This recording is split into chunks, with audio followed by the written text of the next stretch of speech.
Oui, et Christian Zani, voilà, en l'état de nos finances publiques, qu'elles soient nationales, régionales ou locales, la partie de votre discours, M. Emmanueli, qui a porté sur les modalités de remboursement des 200 millions qui seraient investis, m'importe beaucoup. Je n'ai pas bien compris la façon dont les 35 millions annuels qui ont été évalués par le cabinet Deloitte viendraient être mis en parallèle avec ces 200 millions. Je ne sais pas si... J'ai pas bien compris s'il y avait une part de remboursement des 200 millions ou s'il y avait une part relative à la fiscalité locale. Je pense que ces éléments mériteraient, à mon avis, d'être précisés et mieux exposés. De même que le schéma que vous avez évoqué en matière de commercialisation des terrains, je pense que dès l'origine, il devrait figurer dans la présentation du projet. De même, je pense qu'il faudrait associer à ce projet et à chacune des étapes une notion de risque, parce que malgré tout, vous allez avoir besoin d'opérateurs privés qui vont, comment dire, décider d'investir. Est-ce que ces investisseurs privés, vous les avez déjà sous le coude ?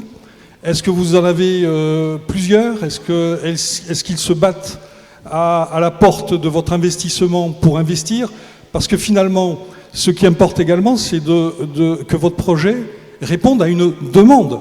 Non seulement une demande de golfeurs, mais une demande d'investisseurs qui vont prendre les risques, en partie au-delà de l'aspect purement, comment dire, de la surface et du terrain. Voilà, je vous remercie pour des éléments complémentaires sur ce point. Oui, merci.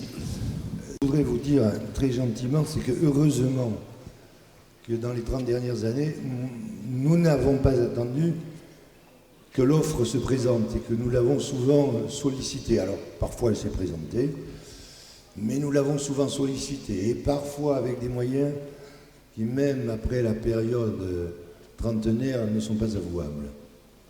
Je pense à Sony, par exemple, n'est-ce pas, qui a atterri à l'époque dans les Landes, moyennant la promesse d'un dédouanement plus rapide pour les produits Sony que pour les autres à l'époque. Souvenez-vous, pour les plus anciens. Vous vous souvenez, hein, il fallait passer à Poitiers pour dédouaner. Voilà. Donc non, on n'a jamais attendu passivement que les gens viennent, parce que si on se contentait d'attendre passivement, je pense que ça n'avancerait pas très vite. Sur le fond, une ZAC, c'est très simple. C'est un moyen ou un syndicat mixte qui permet à peu près les mêmes possibilités. La ZAC, on va prendre justement, puisque tout à l'heure ça a été cité, Atlantis Sud. Atlantis Sud, ça a commencé quand, monsieur? Le premier achat de terrain? Pardon? 2007. 2007. Donc en 2007, on achète les premiers terrains, on fait la ZAC, il y a toute une procédure administrative, il faut que ce soit agréé par les pouvoirs publics, la préfecture, etc., qui donne au département les moyens, de déterminer le contenu, enfin qui lui fait, une obligation de déterminer le contenu en équipement public, en équipement privé, et qui en contrepartie d'ailleurs lui donne des moyens d'agir, notamment des moyens d'expropriation pour les récalcitrants, etc. Vous m'écoutez là? Il ne m'écoute plus. Il ne m'écoute plus. Il ne m'écoute plus. Après, il faudra que je recommence l'année prochaine. Donc, voilà comment fonctionne une ZAC. En 2007, on achète les premiers terrains Atlantis Sud. Grosso modo, la zone fait 300 hectares, hein, à peu près. 350, dit-on. Monsieur Kérouche. Et puis, on la divise. Il y en a pour le commercial, il y en a pour la logistique, il y en a pour l'industrie, etc. Et puis, on réalise les équipements publics, les routes, et on se met à vendre. Mais la fin de cette ZAC, l'aboutissement, il est prévu pour 2028. 2007, 2028. C'est pour ça que j'étais un peu étonné qu'il y allait tout à l'heure, qu'il sache qu'on avait perdu de l'argent, mais bon. Et dès 2015, nous avons déjà vendu 50% des terrains. Donc voilà, avec le prix de la revente des terrains dans lequel on a incorporé les dépenses d'équipement public, et des études, on finance la zone. Et donc non, le contribuable ne paie pas. Si le contribuable reçoit les taxes que paient les entreprises, notamment à Saint-Jour de Marennes, et un peu le département, et Athos aussi, n'est-ce pas, ça vous rapporte. Donc je ne comprends pas d'où vient cette incompréhension sur un mécanisme qui est pourtant d'une simplicité enfantine, quoi. On achète, on équipe, on met le prix des équipements dans l'achat et on revend. Et il fut même une époque où les départements achetaient les terrains avec leur propre argent. Moi, je m'y suis opposé.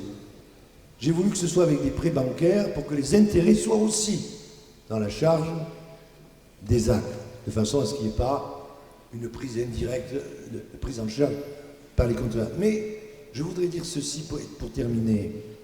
Si sur certaines ZAC ou sur certaines zones d'activité, et je pense à Agroland, je ne vous dirai jamais qu'on ne mettra pas d'argent. Parce qu'à mon avis, on va en mettre. Pour financer les programmes de recherche, on va être obligé d'en mettre.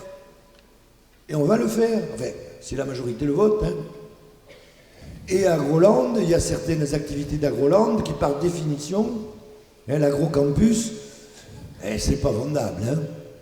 Ensuite, à la pépinière d'entreprise, ça peut s'équilibrer. Mais les halls technologiques, comme on dit, c'est-à-dire les ateliers multiservices où on va faire, où les entreprises de l'agroalimentaire vont faire de la recherche avec l'ensemble des labos, avec l'INRA, avec le CEA, avec tous les labos regroupés, par exemple sur la pertisation ou sur la, je ne sais pas comment on dit, faire durer davantage la longueur de fraîcheur des produits, ce n'est pas des activités rentables. Et là, moi, je trouve normal que le contribuable cotise. Parce que le contribuable, il est fait aussi pour financer l'activité économique. Avec quoi on va vivre autrement? Avec quoi on va payer les retraites? Avec quoi on va payer les fonctionnaires? S'il n'y a pas de la valeur qui est créée, s'il n'y a pas de la richesse, s'il n'y a pas des produits, on va faire quoi? Donc c'est l'ensemble qu'il faut faire marcher, qu'il faut faire tourner. Et je vous assure que sur cette affaire du golfe de... Moi je m'attendais, encore une fois, j'aurais été interpellé sur le thème « Agroland va coûter cher ».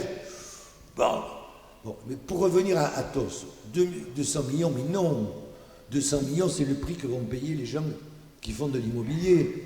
Ça va être le prix cumulé de ce que vont payer les sociétés HLM, plus, par exemple, la SNI qui va faire le logement intermédiaire ou une autre société. C'est eux qui vont payer, c'est pas le département, c'est pas la commune, c'est personne d'autre.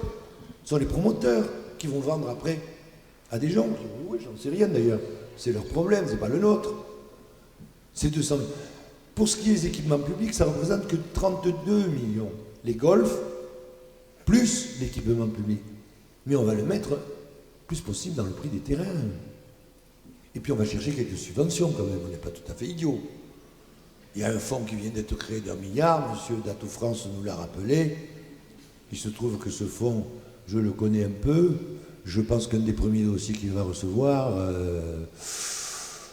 je ne serais pas surpris qu'ils viennent des Landes, quoi. Hein. En tout cas, on va essayer. On ne va pas être en retard, je peux vous le dire. Puis il y a la région. Et puis il y a d'autres partenaires. Et au bout du bout, non, je pense que ça ne coûtera rien, que ça rapportera de l'activité et que c'est une bonne opération. Et je vois venir aussi, et je termine vraiment par là sur ce sujet de façon récurrente, mais il y a déjà des golfs, pourquoi en faire d'autres? Et j'ai entendu tout à l'heure la vanne sur Palm Springs. J'ai eu le malheur de faire une vanne sur Palm Springs. On ne peut plus faire de vanne, hein, même de nos jours. À Palm Springs, je crois qu'il y a 300 golfs. Les Américains louent 15 jours, un an à l'avance pour pouvoir y aller. Ils sont 300 millions d'Américains. Moi, on m'explique qu'il y a 500 millions d'Européens, que quelques golfs sur la côte landaise, ça devrait être saturé. Moi, ça me fait doucement rigoler, quoi. Mais doucement rigoler. Je peux vous dire que d'ici 10-15 ans, il y en aura des golfs. Enfin, je l'espère. Sinon, on va être profondément ridicule. Donc, on est très, très, très, très loin. Alors non, on ne veut pas faire un Palm Springs, on veut faire 51 trous. On veut faire, je répète ce que je disais au début, 2500 lits contre 15 000 à Moliès. Est-ce que ça mérite tout ça? À vous de juger. Juste sur la précision. Juste sur la précision, à quoi correspondent les 35 millions? Voilà, une précision. Et après, on prend une question au fond d'un monsieur qui attend la parole depuis un petit moment, que je vois là-bas. Après cette réponse, vous avez la parole. Tout à fait. Donc, juste pour récapituler quelques chiffres. Monsieur le Président le disait, c'est effectivement 200 millions de coûts de construction. Donc, c'est ce que ça va coûter de construire. Donc ça, c'est pas à la charge de la collectivité. Et en face, il y aura un programme de promotion. Et le promoteur, il aura eu 200 millions de coûts et il va avoir X millions de rentrées et ensuite il fera son bilan de promotion. Mais là, pour le coup, c'est pas la collectivité qui intervient, si ce n'est dans le montage de la ZAC dont parlait Monsieur Emmanuel. Le deuxième point, les 35 millions d'euros, en fait, c'est le coût c'est la richesse qui va être générée. Donc ça va être le chiffre d'affaires de l'hôtel, le chiffre d'affaires du golf, ça va être tous ces éléments-là qui sont additionnés et auxquels viennent se rajouter également les taxes qui vont être payées par ces entreprises sur le territoire de Max. Et donc les deux ne sont pas du tout à mettre en regard, c'est deux choses différenciées. Millions d'euros par an à peu près de taxes sur le territoire.